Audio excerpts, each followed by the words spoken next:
What's it like there? Do they have dorms and? Why do you think? Why, as a physician, why do you think this is? Why do you think this helps our brain? Well, exercise helps everything. I mean, honestly, there's so many things exercise helps. I mean, there's a lot of neurological issues and there's the psychological issues about it. I mean, when she talks doctor, she's so smart and good. Yeah. But there's a lot of things. Exercise is good for us, you know? We all need to get some. Why, when they hit my knee with the mallet, does it go like this? It's your reflexes, isn't that awesome? It's called your patella reflex. Bing. I like when they do your heel. Yeah, the Achilles reflex. Achilles yeah, the S1 reflex. Like Absolutely. Yeah. That's good. Maybe we can do that tomorrow. I'll bring my reflex hammer. Did you have your hammer with you? I think I have one in the car. It's hammer time!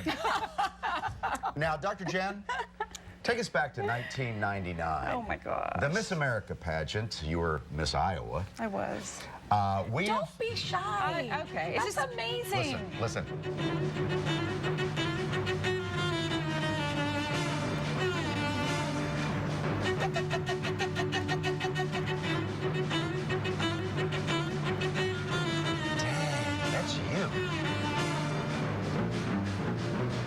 I feel so stupid. Stop it. You're just talented on every level and beautiful. And she had rocking arms back then. Is it the cello workout? Is that? The cello is an awesome workout, let me tell you. I'm telling you, it's a serious workout. Yeah. I'm sure you're doing nothing else right. You're not eating right. I was working out. So how did that was 15 years ago. How did that happen? I mean, how did it go?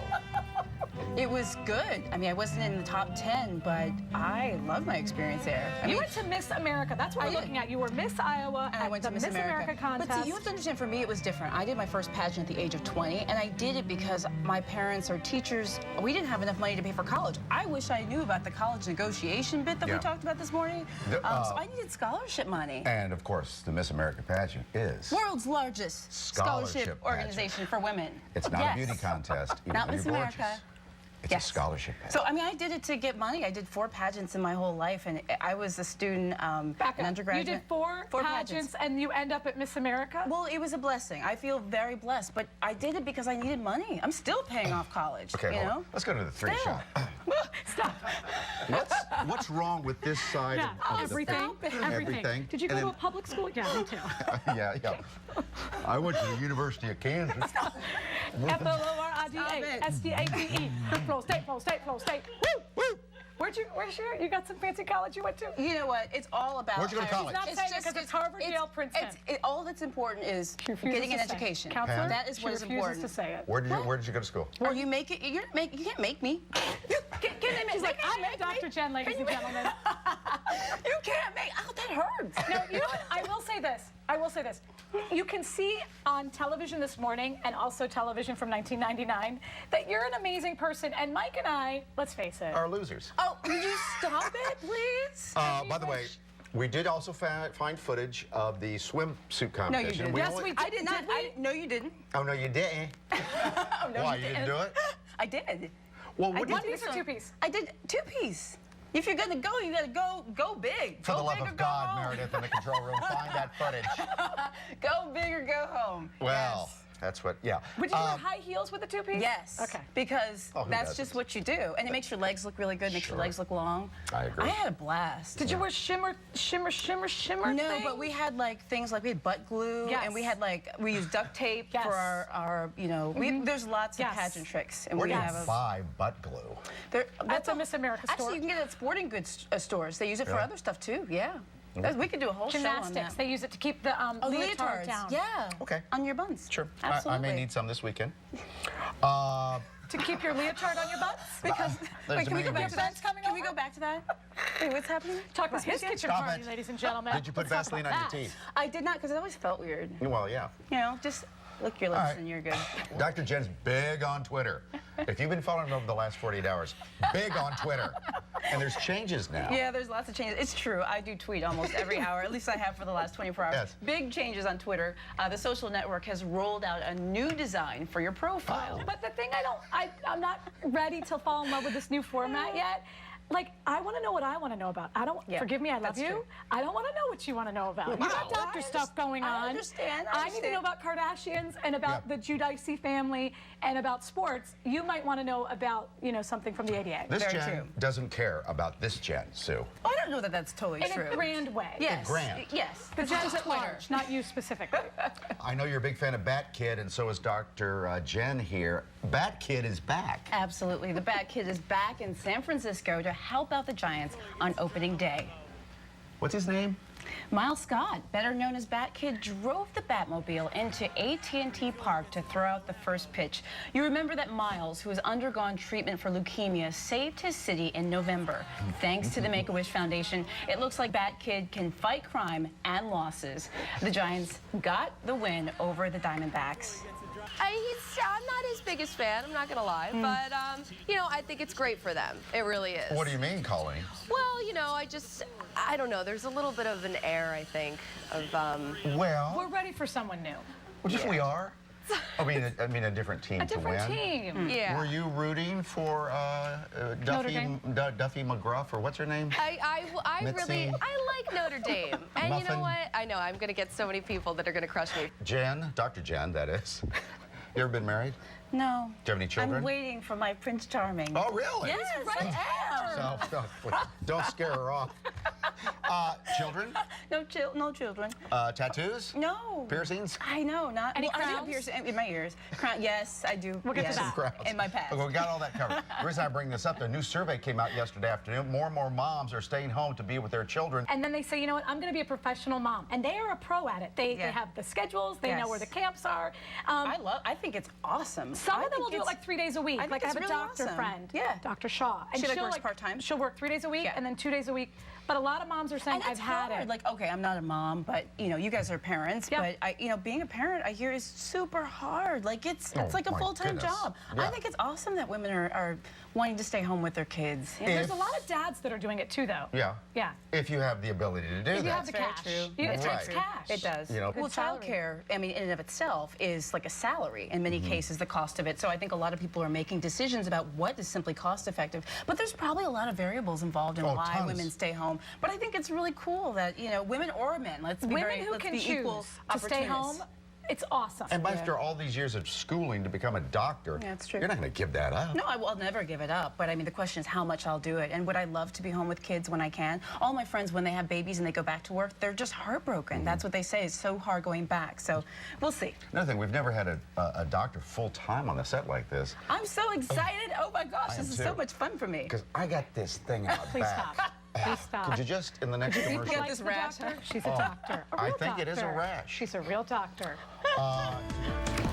Doctor, this is your segment. This is my segment. Perfect. I'm excited to be here at the desk, too, not Yeah, on camera 10.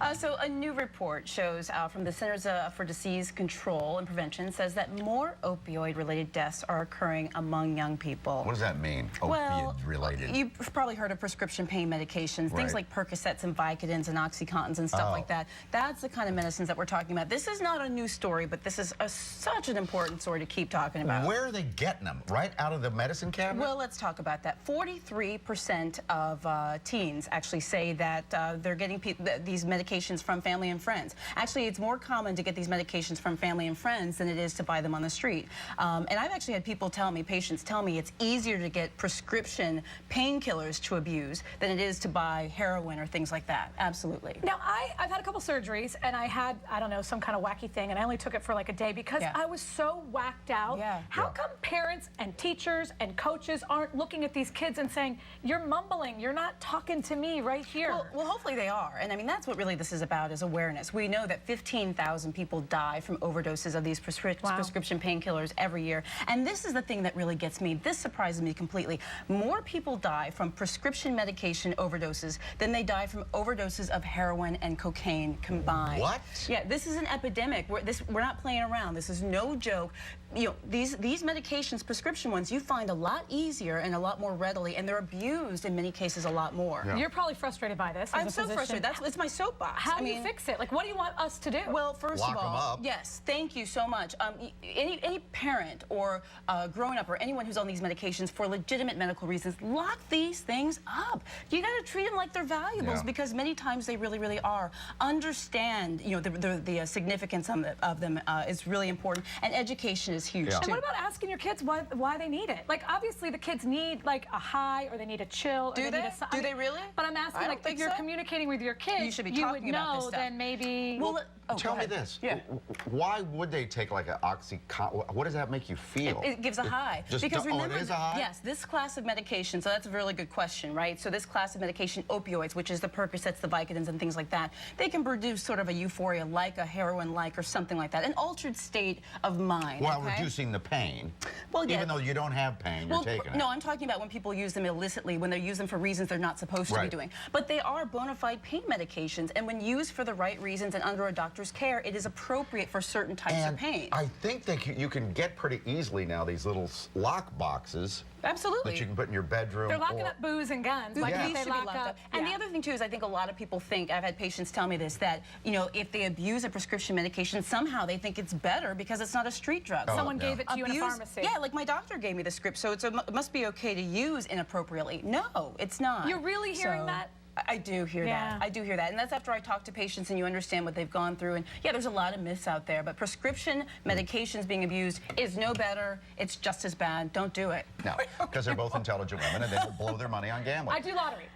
Many people That's consider gambling. that. I'll do the slots like every now and then. You will? Like, you know, I'll pull a little lever like a couple times, put a few, just say, hey, that's my little fun. I go to, you know, All right. Atlantic City or whatever, cha-ching, Slots? cha-ching. I cannot see you at Sugar House playing slots. She doesn't I go was to just Sugar at Rebel House. last week. You were? I was. I was speaking at a conference in Atlantic City, but I went through Rebel. course you were. Yeah. Well, hey. Yeah.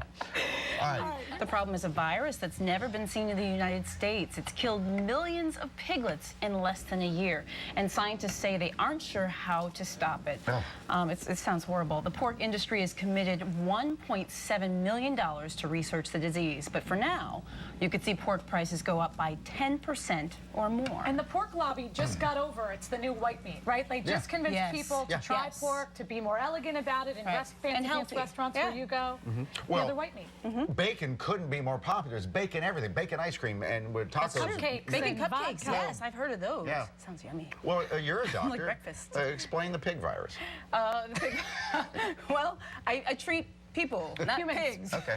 Not a bad. No. So they say when the thing is implanted and then activated, these men especially could wiggle their toes, lift their legs, and actually stand up for a little bit.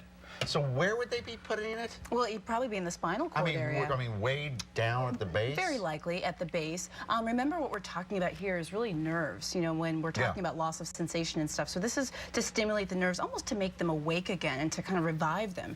You know, it sounds pretty complicated, and I think it would really depend on the type of damage that the person Right. had, the nerve Yeah. damage, and where the injury was. Where and it stuff was like on that. their spinal Where column. it was on the spinal column and what types of neurological deficits or problems Yeah. they had. But, you know, I think things like this, stories like this are so encouraging. I'm the ever optimist, and I love the idea that technology is coming out every day that is helping people, you know, regain function and live better lives. I learned my lesson. I don't fry chicken naked anymore. Oh, yes. No.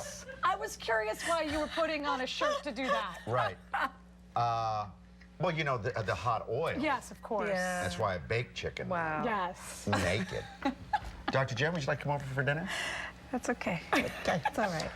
The men who watch the show say, man, she's hot. You're the luckiest man alive, Mike. And this one guy, Robert Johnson, says that he would like to take you out on a date. Well, that's very kind of him. Now, I do have to tell you this. He also asked out Stephanie Humphreys on Wednesday. It means he has good taste. That's Exactly what that right. means, because I like my girl Stephanie. Yeah. Yeah, she's that cool. means he's got good taste, so he's okay by me. And he has a type. Intelligent, great arms, good dresser. Thank you so much, And he's Jen. fairly I know handsome. I love you. He's handsome. You do have good arms. Aw. That some women have said that endorphins are released when they're shopping. Yeah. Are you that way, Dr. Jen? You know, I'm not that way, but I do like going in stores. I mean, I enjoy it. It's like the stimulus, the pretty clothes and the pretty things and sort of being out and about. Doesn't mean I'm always buying stuff. So you're but into, it's enjoyable You're for into me. loitering more than actually buying things. I guess so. I mean, but it's nice to be out and about, you know, and sometimes I think that helps lift moods, lifts my mood. Well, it's called retail know? therapy.